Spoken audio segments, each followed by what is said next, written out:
Como prometido, vou aflorar alguns dos aspectos do nosso programa político. Não poderá ser todo, porque seria demasiado exaustivo. Estamos a falar de 13 capítulos e de 170 e qualquer coisa pontos, fora as introduções a cada capítulo. Seja como for, hoje queria falar de alguns aspectos relacionados com o número 1, que é o sistema político. Bom, dentro desse sistema político, defendemos desde sempre uma nova Constituição.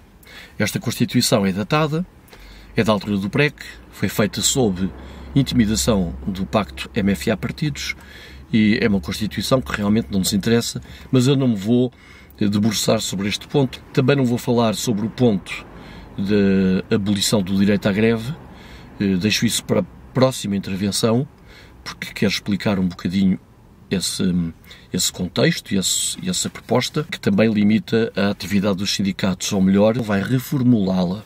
Hoje quero apenas falar de 2 ou 3 aspectos que considero importantes. Vou falar do financiamento dos partidos políticos e das campanhas eleitorais e também das próprias eleições em si. Então, vamos lá ver.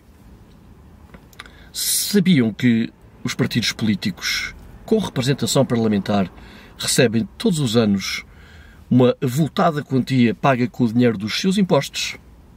Pois é. O que está previsto na lei é a subvenção pública aos partidos políticos com assento parlamentar ou que tenham tido mais de 50 mil votos, mesmo sem o assento parlamentar. Neste momento é o caso do CDS, por exemplo.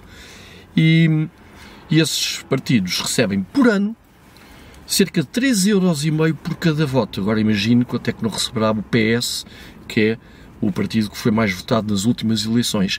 3,5€ por cada voto, todos os anos. Estamos a falar de milhões de euros por ano para esse partido. Como é que fazem essa conta?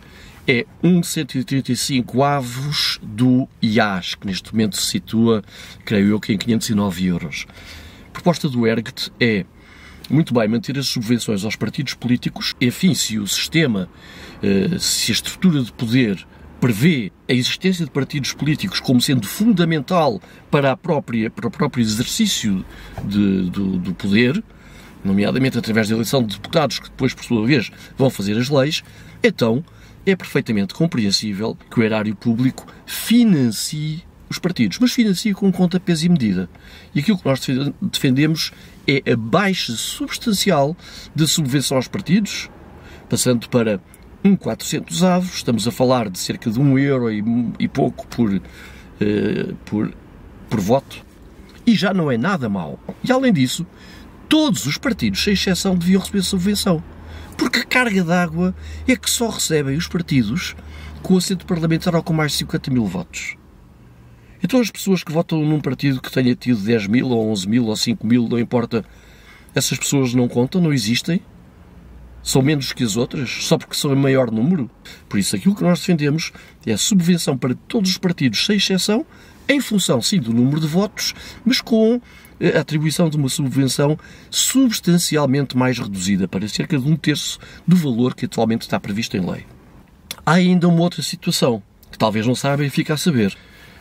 Sabe que todos os anos, praticamente todos os partidos recebem coimas do Tribunal Constitucional por via da apresentação das contas que eles consideram que têm uma irregularidade aqui, irregularidade ali, porque são, de facto, contas extraordinariamente complexas. Parece que estamos a falar de uma multinacional cotada em bolsa, por exemplo, e também nas próprias campanhas eleitorais.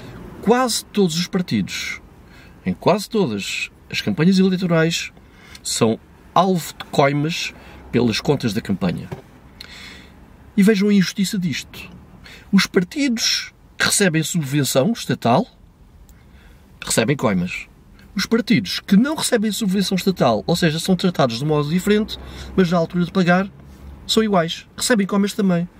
Mas faz algum sentido um partido que não recebe um tostão do Estado, que vive exclusivamente da cotização dos militantes, estar sujeito a pagar coimas e ainda para mais vão ao bolso dos dirigentes? Em concreto, 3 dirigentes do ERGT já fomos penhorados no carro, no vencimento, etc., para pagar coimas avultadas ao Tribunal Constitucional.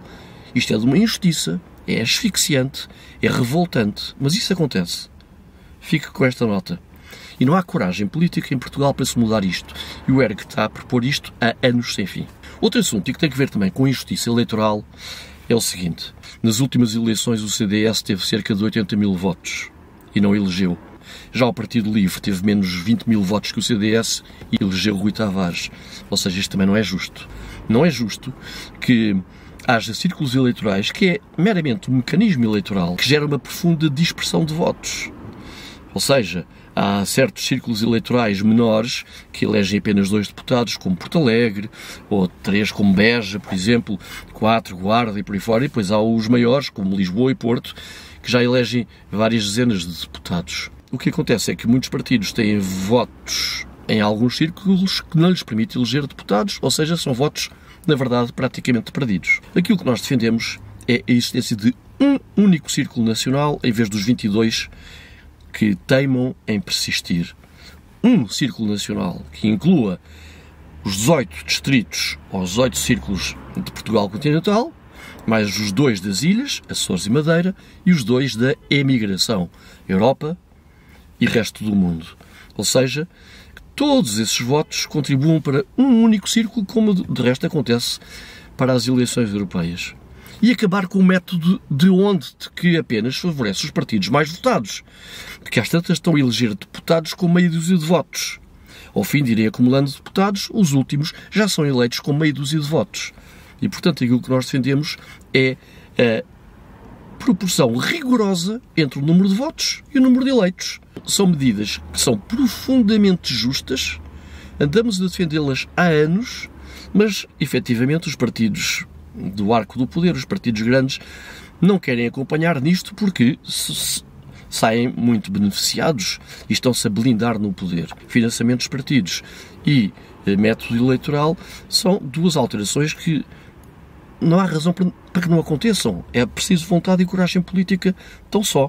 Além disso, defendemos que as legislaturas passem de 4 para 6 anos. Ouvimos algumas vozes críticas e tal. Mas então se o PS fica lá em vez de 4 anos fica 6, é pior ainda, outro momento. Claro, é verdade. Mas reparem, estamos a aturar estes tipos, PS, PSD e CDS, há 50 anos. Não há aí diferenças. Em 6 anos, qualquer governo pode desenvolver muito melhor as suas linhas programáticas, obviamente. E, portanto, isso gera muito mais estabilidade no país. No fundo, estamos a falar de 1 vez e meia aquilo que acontece hoje em dia. Outra coisa que nos parece extremamente importante é que só os portugueses possam votar e ser eleitos. É completamente absurdo, por exemplo, em eleições autárquicas, que possam existir listas de cidadãos estrangeiros, como está anunciado que vai acontecer no Algarve para 2025, haver uma lista de cidadãos estrangeiros que queiram ser eleitos na nossa terra. Isto é absurdo. E, além disso, nas eleições autárquicas, os estrangeiros residentes, não são todos, mas os da União Europeia e de PALOPs, etc., podem votar. Não faz sentido. Não faz sentido que na nossa terra os outros votem. Do mesmo modo, não faria sentido se eu fosse viver para outro país, ir lá votar. Na casa dos outros eu não tenho que opinar, nem mandar, nem interferir. Temos várias outras propostas, mas eu quis falar-vos mais detidamente sobre estas, porque são propostas simples de entender, para as quais basta haver vontade política e coragem para serem levadas a cabo e terão impacto na vida política nacional. Porquê? Porque mudaria completamente a lógica, a mentalidade, o paradigma. Inclusivamente, ia fazer reduzir muito a questão do voto útil ou voto estratégico. Pensa nisso. Dia 10, ergue-te por Portugal e mais nada.